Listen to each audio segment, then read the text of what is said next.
So how do we lift the lid off these tin cans and begin to explore? Well, we need to understand something about people's values, because we know that behaviors reflect values. So we can look upon this as a value spectrum. And over there we've got the blue and the red and the green. And there's many, many models like this out there which you're all aware of, and they're all really, really useful. But I just want to draw attention, and just so we get them clustered, so a value cluster around behavior cluster, shall we say. And over there in that blue side, those kind of people are the carers, represented here by the ambulance coming to the rescue. So typical of those behaviors, the kind, sensitive, caring, those kind of people. Now when you marry what we call a blue person, if you marry one person, no. You marry that person, his or her immediate family, their extended family, all their current friends, and all the friends they make as they go through life. Because blues go through life making more and more friends. Their Christmas list gets longer and longer. Yes, where do you find blues a lot? On the telephone, servicing those relationships. So those are the blues. Now the reds, they feel good not from the relationship, they feel good from success, from achievement, from getting things done. Yeah? Represented here by this truck, which has got a plow in the front, which people think is to crush others with, but no, it's them about arriving. If you happen to be in the way, well, tough.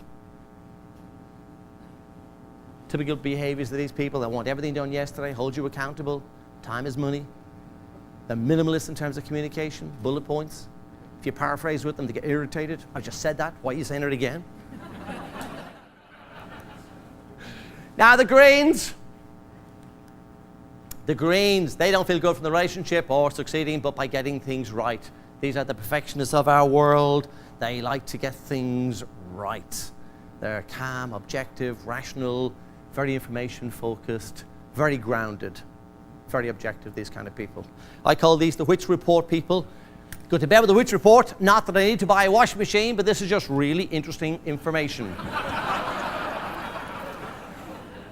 And that's the source of work to the organization, because they have this quality of information which they can tap into, which they make available.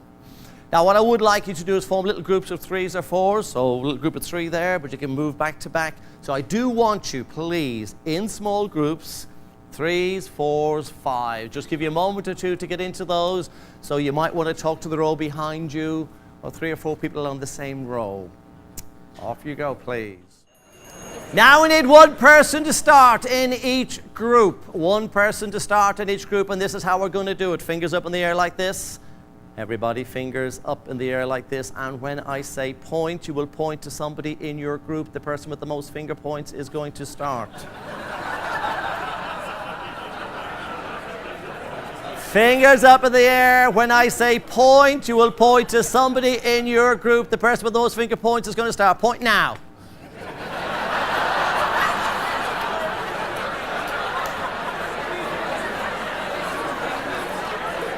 Okay. The person who's been chosen, so who's been chosen here? Me is? Janet. So Janet, and those of you who have been chosen, what you got to do is talk to the rest of your group about your first sexual experience.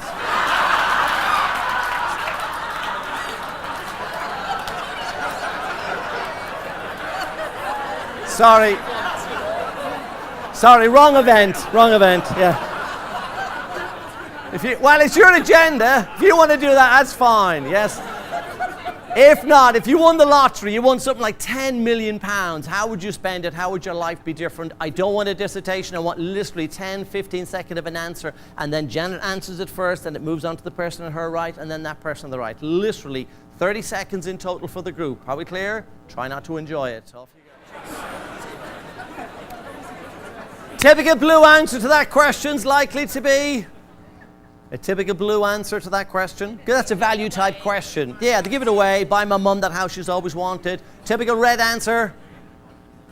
Start my own business, go around on a world cruise. A blue red, what would a blue red might do? A blue red, and I've had this lots of times as answers, I would go off on the world cruise, buy myself the house I wanted, and if there's any money left over, then. All right, and a green answer to that question typically might be? Invest it. Listen, you have loads of fun. You can have loads of fun with these sort of any value type questions. You know, go to the hairdressers and just ask some innocent questions, apparently. Yeah, like pets even. What sort of pets might blues have?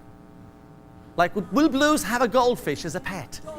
No, you can't relate to that. Yeah, dogs, something cuddly. What sort of pets might reds have?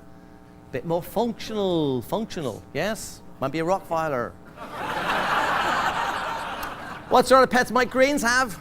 As somebody said once, dead ones. Yeah. Low maintenance, gotta be low maintenance. Yeah, okay, with the person beside you, just chat through really, really quickly. Where do you think you are on that triangle? And you may know already, where do you think you are on that triangle with the person beside you? Blue, red, green, middle, hub, anywhere.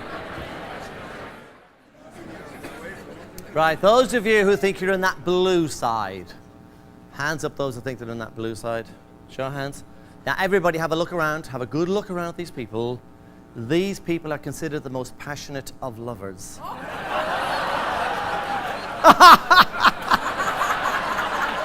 Here's my telephone number. Yes. Because it's your core, it's your values. Therefore, it's going to permutate in everything, isn't it? How you walk, your energy, how you make a presentation, make love. Like, okay, so the blues are the most passionate lovers. The people in the middle, the hubs, they're the most spontaneous. You know, they like variety. If it's something new and different, I haven't done it like this before, I'm interested, let's go. The greens, well, they're pretty systematic about how they go about things.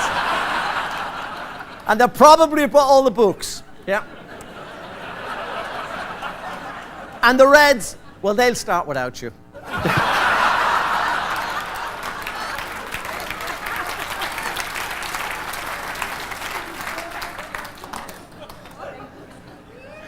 But listen, being serious for a moment here, there's major implications here to all the work that we're about. Like leadership, winning minds and hearts. Does everybody want their minds and hearts won? No.